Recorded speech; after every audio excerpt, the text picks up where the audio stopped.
Hola, hola, bienvenido y bienvenida a este nuevo episodio de Ciclo Biblia, ya el número 47 de esta saga. Sí, y nos encontramos en Mejillones, una ciudad también costera, y estamos parando en la iglesia de Mejillones, en la iglesia adventista. Esta semana estuvimos viajando desde Antofagasta hasta aquí, hasta Mejillones, recorriendo varios lugares bonitos, también costeros, y ya les vamos a estar compartiendo en videos ese recorrido. Sí, suscríbanse para verlos. Bueno, y para los que no saben, ¿qué es esto de Ciclo Biblia? Ciclo Biblia llamamos a la lectura de un capítulo de la Biblia por día desde que comenzó nuestro proyecto de viaje en bicicleta, Ciclo Vida.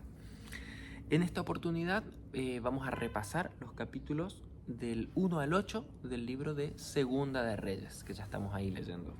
Y el título que le pusimos a esta fracción es Dios sigue llamando. Antes de mencionar las historias bonitas que hay en esta parte, vamos a orar.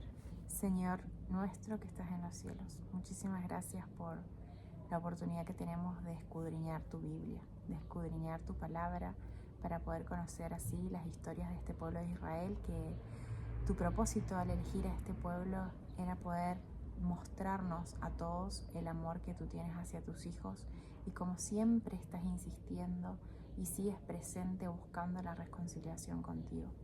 Desde el Edén sabemos que te interesas para que nosotros podamos estar cerca tuyo, y has extendido tu gracia de muchas maneras. Te agradecemos porque podemos recordar esto en estas historias y también conocerte mejor. Te pedimos que acompañes a quienes nos escuchan y que también tu Espíritu Santo pueda tocar sus corazones para que ellos mismos te busquen a través de estas páginas. Gracias, Señor, porque sos un Dios que sigue llamando. En tu sagrado nombre, amén. Bien, tenemos en el capítulo 1 la muerte de Ocosías. Habíamos visto en el episodio anterior que muere Acab y lo sigue su hijo Ocosías. Lo sucede en el reino de Israel. Exactamente, Israel. Él tiene un accidente, se cae de la ventana y quiere saber si va a vivir o va a morir. Entonces manda mensajeros a que consulten Profetas de Baal.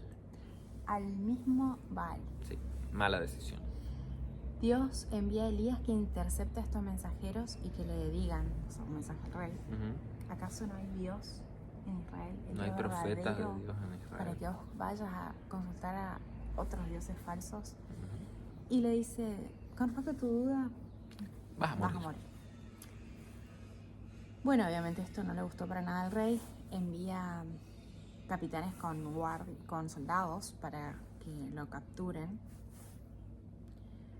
Y a dos grupos, o sea, al primer grupo y al segundo grupo, hace que fuego del cielo los consuma. El tercer grupo, este capitán del tercer grupo, se acerca humilde ante un enviado de Dios, con respeto, y le pide por favor que lo acompañe para ver al se rey presente ante Ocosías.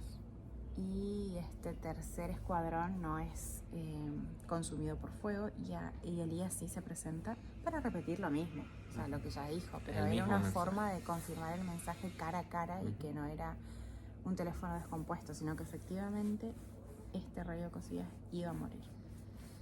Y termina el capítulo con la muerte de Ocosías, y termina también el reinado de Ocosías con un texto ya bastante, que lo vimos en episodios anteriores, en capítulos anteriores, que se amplía el reinado de Ocosías en el libro de las Crónicas. Pero también nos dice quién sigue, que es Joram, su hermano, o sea, otro hijo de Acab. En el capítulo 2 tenemos que Elías es llevado al cielo, esta hermosa historia.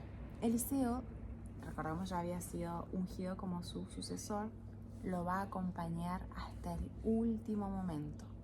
Él como que tuvo varias oportunidades de rendirse o de quedarse o de dudar, pero en cada oportunidad que Elías le decía como puedes quedarte, yo sigo, no, yo voy a ir como hasta el final. Y así es como él le dice después Elías, antes de ascender al cielo, porque esto ya de paso había sido profetizado, ya la escuela de profetas ya estaba conociendo este hecho, incluso Eliseo, le dice, pedime, ¿qué querés? Y Eliseo, de manera muy inteligente y sabia, pide tener una doble porción de lo que tuvo Elías. Ujú. En este caso, leemos doble porción y por ahí decimos, ay, qué avaro, podríamos decir, o qué egoísta, o quería superar a su maestro. En realidad esta expresión lo que quiere decir es que quería la doble porción como le correspondía a los primogénitos en esa época. O sea, quería la porción del primogénito del espíritu que había tenido Elías. Ujú. Bien, después vemos varios milagros que empieza a manifestar Dios a través de Eliseo. Uno de ellos es cuando él regresa después de que Elías ascienda al cielo y que Eliseo logra ver y ser testigo de esto. Eso, Elías le dice, si lográs verme ir, se te va a cumplir. Ujú. Y bueno, efectivamente lo ve, Ujú. ascender al cielo en carro de fuego. Al igual que lo hizo Elías, él abre el Jordán Ujú. para cruzar en seco. Después se nos cuenta el milagro de la purificación del manantial de Jericó, que estaba como un agua impura y él con sal logra purificarla. Y después tenemos una historia muy curiosa donde le faltan el respeto al enviado de Dios. Le faltan el respeto a algo que debería ser considerado sagrado, como Ujú. alguien que habla mensajes de Dios. Un vocero de Dios. Lo humillan por su calvicie. Estos jóvenes son devorados por osos. Sí, Eliseo los maldice en el nombre del Señor y Lo salen osos y los curioso mata. son que eran 42. Sí, 42 dice que fueron muertos por los osos, o sea, un número no menor. Después tenemos el capítulo 3 con el reinado de Joram, que sucedió a Ocosías. El hermano de Ocosías. Ujú. Que de paso Joram me pareció muy paranoico. Sí, Este rey vemos que logra la victoria contra Moab, donde se van a aliar 3 reyes. Tenemos a Joram en Israel, a Josafat Judá. en Judá y a otro rey que no se menciona su nombre, pero era rey de Edom, Edom. que evidentemente se había separado o había tenido un rey vasallo, digamos, de lo que De era Judá. Judá. Ujú. Edom pertenecía Estos a 3 Judá. se unen para combatir a Moab. En el camino hacia la batalla se quedan sin agua.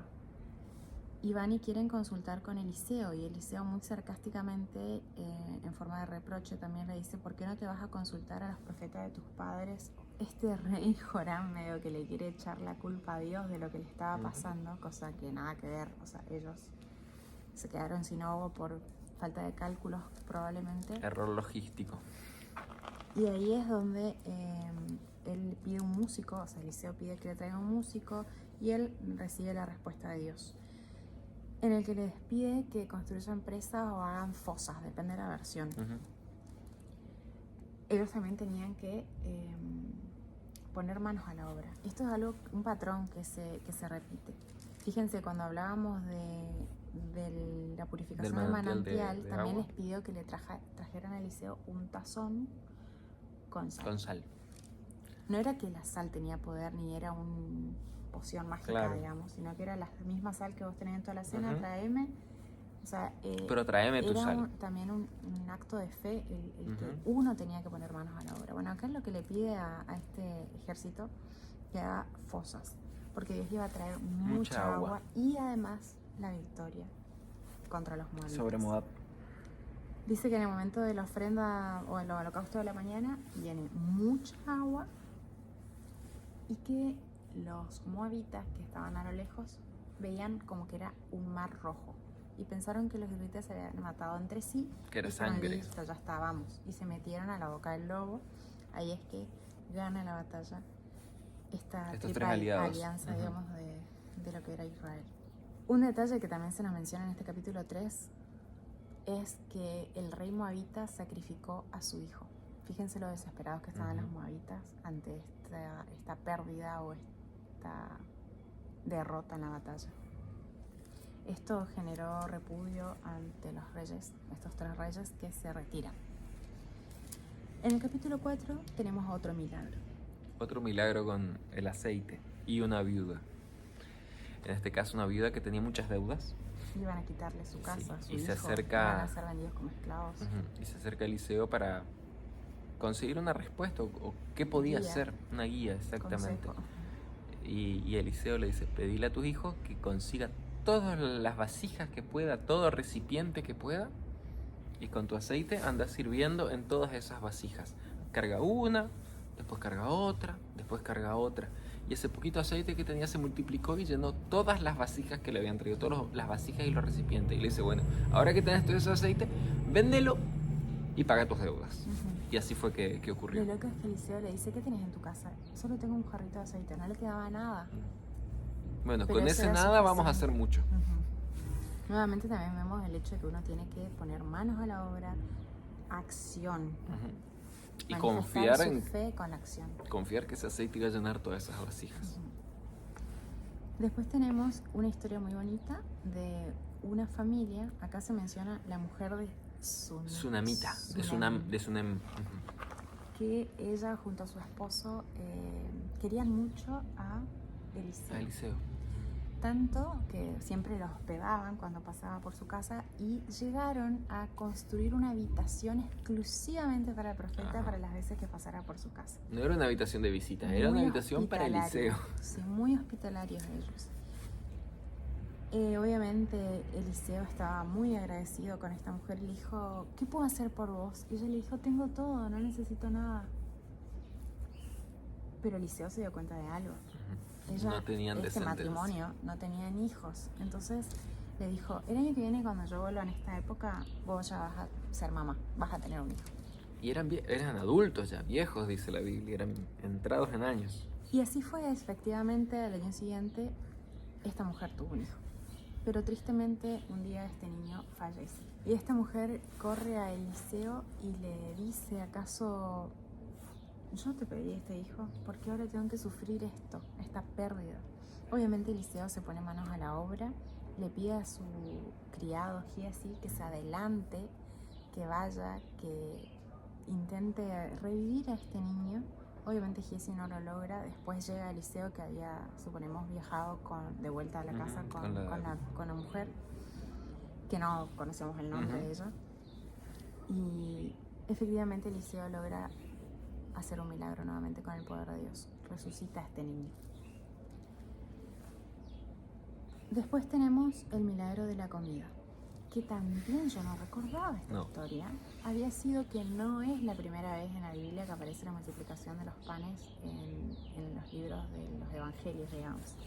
Acá ya vemos esto. Eliseo multiplica el alimento, pero antes de multiplicar el alimento también quita el veneno de un guisado. De una comida, sí. Una comida que estaba envenenada. Que se ve que usaron un fruto que no sabían que era venenoso. Y en este caso lo puede... La solución del Eliseo es traigan harina. Exactamente, con harina. Sí, espolvorean harina y listo, se sana el guiso, comieron y no le pasó nada malo a nadie. Después dice que alguien le regala 20 panes a Eliseo y él lo que hace es repartir a todos y eso se multiplica a la escuela de profetas. Seguimos en el capítulo 5, seguimos con Eliseo, todavía seguimos con historias muy bonitas del poder de Dios. Naamán, el jefe del ejército de Siria. Siria, recordemos que no estaba en buenos términos con Israel. Este jefe de ejército había en una de las batallas llevado obviamente una prisionera, una cautiva de guerra. Y entre ellos una terminó en su casa, que sabemos que era una niña israelita. Que cuando Naamán se enferma de lepra, esta niña le habla a sus amos y le dice: vayan a ver al profeta del Dios verdadero que está en Israel, que él lo puede curar.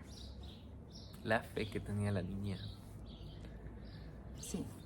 Y entonces Naamán se presenta con muchos obsequios a Eliseo. Eliseo lo manda a bañarse en el río Jordán 7 veces. No era el río más limpio del mundo. Él al principio se enoja por esto, lo ve como un acto humillante. Porque creo que, Eliseo ni siquiera salió a recibirlo. Se lo mandó a decir. Lo mandó a su siervo nomás a que le dijera el mensaje. Y eso él, como yo, jefe de ejército, lo sentía como una falta ¿Y me recibe?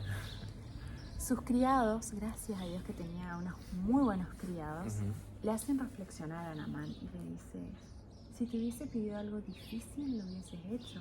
¿Por qué no hacer esto que es súper fácil? Nos queda de camino al río Jordán. Así que Naamán, a regañadientes, se mete 7 veces en el río Jordán. Y a la 7ª vez sale completamente limpio de su lepra. Al ser curado, entonces Naamán vuelve a Eliseo y quiere que él acepte todos estos regalos con los cuales él había salido en este viaje. Él obviamente no acepta ninguno. Pero su Criado. Giesi, de quien sí sabemos el nombre, no pensaba igual y era codicioso. Y a espaldas de Eliseo persiguió al carruaje de Naamán y le dice una historia falsa. Llegaron un par de jóvenes profetas y estaría bueno que pueda darnos alguna de las ropas y algún poco de dinero para ellos, para la causa. Naamán obviamente le dio el doble. El doble de lo que había pedido Giesi. Y a todo esto Dios le revela a Eliseo lo que estaba haciendo Giesi. Sí. Y cuando vuelve Giesi le pregunta, ¿qué estabas haciendo? ¿Dónde estabas? Lo reprende por lo Y que él hizo. niega lo que hizo. Dice, yo no he ido a ninguna parte. Yo sé dónde estoy. Claro, y ahí Eliseo Dios me le dice, mostró. claro, Dios me dijo lo que estabas haciendo, pero este no es momento de estar haciendo esas cosas, de recibir dinero, mudas de ropa, ni comprar huertos, viñedos, ovejas, bueyes, criados y criadas. Probablemente eran cosas que Giesi pensaba hacer con ese dinero. La lepra de Naamán se te va a pegar a vos.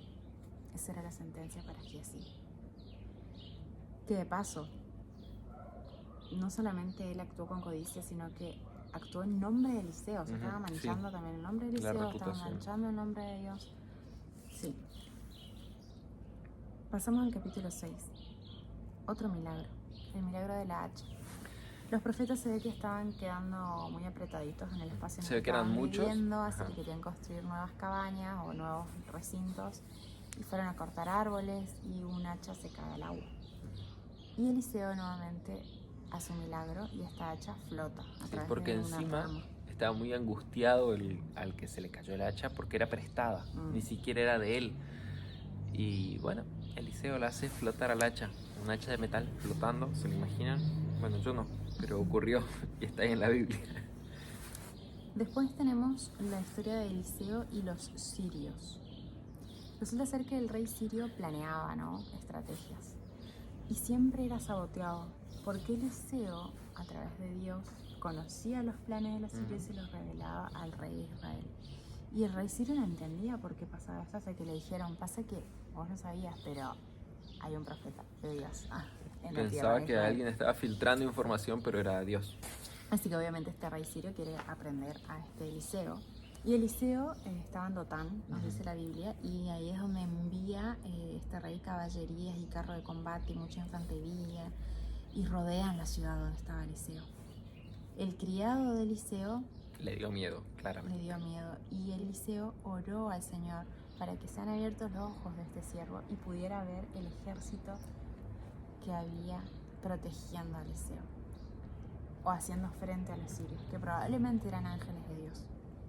Después, también él ora para que los sirios sean también cerrados sus ojos, o sea, no se den cuenta de quién era Eliseo, y Eliseo mismo es quien los lleva hasta el corazón del lobo, hasta Samaria. Hasta Samaria. Y les dice, síganme. Yo sé dónde está la persona que ustedes están buscando. Los llevo, los guío. Cuando llegan ante el rey le pregunta a Eliseo, ¿qué tengo que hacer? ¿Los mato? Dice, no, le vas a invitar a una fiesta, un banquete, van a comer juntos y después los vas a enviar a su casa. Mándalos para la casa. Así que eso fue lo que pasó con este ejército. Terminaron en un banquete, en una fiesta y después se volvieron a su país. Muy curiosa esta historia. Seguimos. Al final del capítulo 6 y el capítulo 7 tenemos el sitio de Samaria. Los sirios vuelven a sitiar, a atacar a Samaria. La sitian. A Israel. Y es muy triste lo que sucede acá. Al estar rodeados empezó a crecer el hambre dentro de la ciudad. Los víveres eran cada vez más costosos. Se comían las madres a sus hijos. Así de triste estaba la situación. Obviamente el rey quería comerlo vivo a Eliseo porque culpaba probablemente a él por dejar volver a Siria a este ejército que anteriormente habían sido presentados ante ellos, haber mostrado tanta bondad, y mandó un mensajero a Eliseo con intenciones de que lo mataran. Y Eliseo le dice a este siervo que había sido enviado que al día siguiente se iban a vender alimentos a $1, o sea, Súper barato. súper barato porque iba a haber tanto que iba a ser fácil de conseguir. Obviamente no creyó en esto, Y era dijo, muy incrédulo. sí, y dijo unas palabras que lo terminaron condenando. Ni aunque Dios abriera las ventanas de los cielos, esto va a ocurrir. Puso un límite al poder de Dios. ¿Pueden creer lo atrevido? Entonces Eliseo le dice, esto realmente va a suceder, vos creas o no, esto va a suceder. Vos lo vas a ver Vos lo vas a ver, pero lamentablemente vas a morir. y no lo vas a disfrutar para nada. Así mismo. Esto es muy profético si te pones a pensar. O sea, se aplica también a nosotros. Si no aceptamos el hecho de que Cristo va a volver y que Él va a también presentar sus juicios a este mundo. Es el mismo mensaje. Sí. Si lo estamos menospreciando, vamos a poder ver el resultado, pero no disfrutarlo. Creamos o no, esto va a suceder además. ¿Qué pasó? Obviamente, me imagino un sitio es bastante aburrido. O sea, tenés que simplemente rodear una ciudad y esperar a que ellos se terminen comiendo adentro. Se rindan.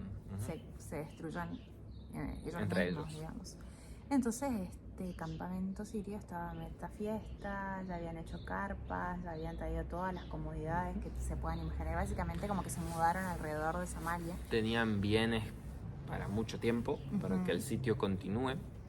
Y tenían carpas con muchas cosas de valor. ¿Qué ocurre en esa noche? Dios hace escuchar a los sirios que venía un gran ejército. O sea, con sonidos hace huir a los sirios. Sí. Y del susto, del miedo que les da, tanto huyen. Miedo tuvieron que huyeron dejando todo tal cual como estaba. O sea, no levantaron nada.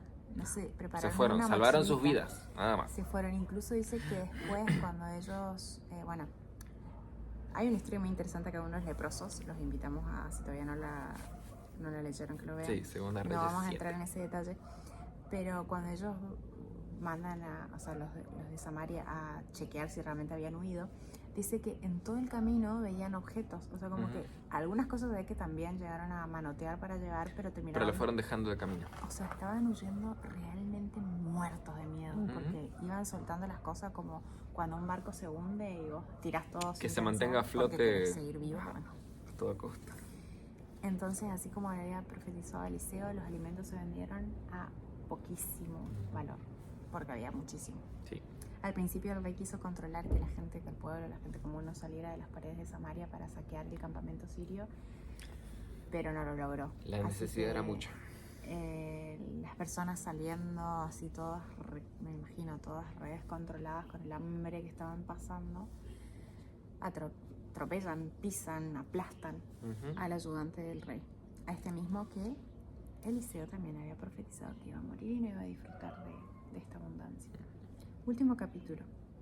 ¿Se acuerdan de la mujer de Sunem?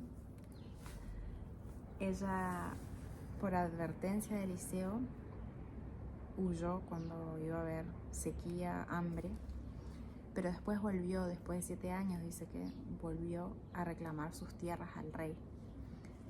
Y acá aparece Giezi otra vez.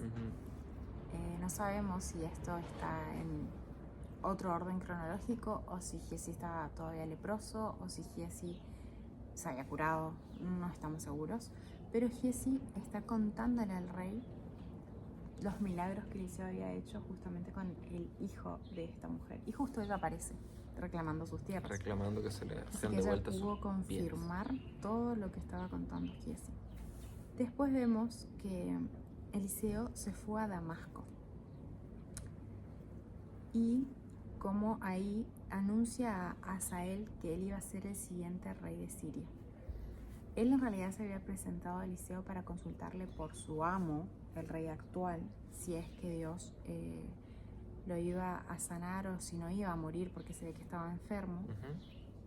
Pero Eliseo termina diciéndole, vos vas a ser el siguiente rey de Siria. Pero Eliseo se puso súper triste cuando lo veía a Hazael porque vio el sufrimiento que iba a ocasionar Hazael a su pueblo en el futuro.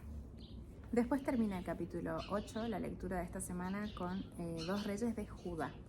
Tenemos Joram y Ocosías, hijo y nieto de Josafat, que lo habíamos visto ya en el episodio anterior. Bueno, ¿cuál fue tu parte favorita? Mi parte favorita fue cuando Dios abre los ojos del siervo de Eliseo. Tenía miedo y Dios le demuestra, o sea, le permite ver el poder que lo estaba protegiendo. Y me recuerda este salmo tan conocido que dice que los ángeles de Jehová acampan en derredor de los que le temen y los defiende. En este caso hay un ejército entero que estaba dispuesto a defender a Eliseo, a su siervo. Y hoy también nosotros tenemos a disposición, al alcance, ese ejército entero de Dios para defendernos de las acechanzas que podamos llegar a tener. Las acechanzas que sí vemos, y muchas veces Dios no nos muestra directamente su mano para que nosotros podamos ver, pero sí vemos sus acciones, que nos protegen de todo mal. Cuando leíamos esta historia, justamente estábamos acampando frente al mar, en un país que no conocemos, y no sabíamos qué tan seguro, si era seguro, era si no. estar ahí. Siempre tenemos ese cuidado de tratar de discernir si es un buen lugar para acampar, ¿verdad? Pero cuando leíamos esto pensábamos, claro, capaz nosotros no vemos, pero aunque estábamos con temor, habían ángeles acampando a nuestro alrededor. Sí, yo estoy seguro que había un par de carpitas alrededor de la nuestra. Fer, haciéndose el chistoso, dijo, capaz uno de los ángeles sacó a Dona Chimuelo y se pegaron una vueltita. Claro, ¿por qué no?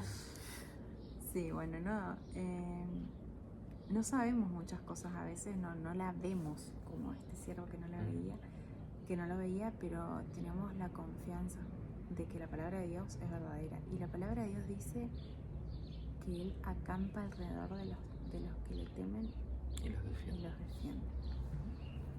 Mi parte favorita, otra vez son 2. Ah. Me gustó mucho Mis y partes. marqué este versículo que está en 5:17, que es lo que le dice Naamán a Eliseo después de ser curado. Primero él quiere llevarse algo de Israel, porque este servidor tuyo no volverá a ofrecer holocaustos ni sacrificios a otros dioses, sino al Señor. Sí. Tenemos acá la promesa, el compromiso de este jefe del ejército sirio que decide entregar su vida a Dios y adorarlo solamente al Dios verdadero. Me hizo acordar, no sé si ustedes vieron la serie de Chosen. ¿Cómo se llama el personaje? Bueno, hay un soldado romano que termina siendo, no sé si se llamaba gobernante de... Sí, pero termina en un alto rango. Ajá, que empezó siendo el guardaespaldas de Mateo. Bueno, un personaje que también era de otro pueblo, pero conoce al Dios verdadero y se entrega. Me encantó eso. Y también me gustó mucho la historia de la mujer de Sunem, que lastimosamente no sabemos su nombre. Me gustó mucho saber que ella era amiga de un profeta o de un siervo de Dios. Tanta era la amistad, la confianza, pero siempre con respeto, me imagino, que fue, o sea, porque fíjense que siempre se menciona a esta mujer y no tanto a su esposo, como que era iniciativa de ella más que nada el hacerle una pieza. Incluso cuando su esposo probablemente estaba trabajando en el campo, ella no le dice que su hijo había fallecido y le dice, ¿sabes qué? Me voy, prepárenme una mula, me voy a darlo a Eliseo. Y me gusta también esta relación que hay en este matrimonio, en el sentido de que este esposo no fue nada paranoico en pensar cómo una mujer va a ir sola a ver a un profeta, o cómo va a querer esta mujer traer a un profeta a nuestra casa, o cómo esta mujer va a querer que este profeta tenga una habitación en nuestra casa. Cosa que por hoy en día puede suceder. Sí. Evidentemente el celo por la causa de Dios era compartido. Exactamente. Si bien se mencionan más las acciones de la mujer, el amor por Dios. Y la confianza en este matrimonio, me llamó mucho la atención, esta confianza en este matrimonio y esta disposición a entregarse al servicio de un profeta de Dios. Y puede pasar que hoy en día existan mentes con malas intenciones que interpreten cosas similares de otra manera y no tengamos el foco en donde debería estar. Acá esto nos muestra la dedicación que tenían estas tres personas, tanto Eliseo como este matrimonio, a la causa de Dios. Sí. Bueno, y yendo al título que le llamamos Dios sigue llamando, le pusimos este título porque nos llamó poderosamente la atención cómo Dios, a pesar de todo lo que estaba sucediendo en Israel, Él seguía presente. Él seguía presente a través de los profetas, de milagros, seguía manifestando su poder.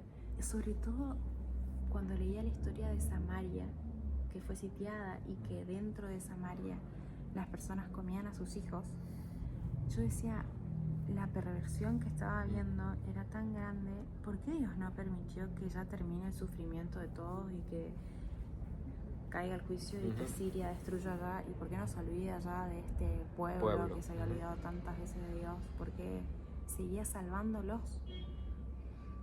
Claro, es que había un remanente. Había todavía personas fieles que no se habían arrodillado ante los dioses paganos. Y Dios todavía seguía sosteniendo a este pueblo por amor a estas personas. Y esto nos recuerda también que es el mismo motivo por el que Dios sigue sosteniendo este mundo tan triste, que probablemente pasen cosas horribles también. ¿Y por qué Dios sigue sosteniendo este mundo y no ejecuta ya sus juicios? Porque Dios sigue llamando, porque Dios sigue dando oportunidades para volvernos a Él al arrepentimiento, porque todavía hay personas que siguen siendo fieles a Él y por las cuales Dios está extendiendo su misericordia, y también para aquellos que todavía no lo aceptan, que todavía no deciden entregarse a Él.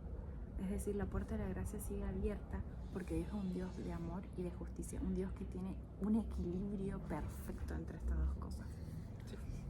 Y ahora queremos saber cuál fue su parte favorita de estos capítulos de la Biblia. Así que déjenos ahí en comentarios qué segmento o qué porción de esta historia les llamó más la atención, o qué porción quizás no conocían, o qué porción quizás les gustó aprender un poquito más. Así que los leemos ahí abajo y nos vemos en el siguiente ciclo Biblia. Chao, chao. Chao, chao.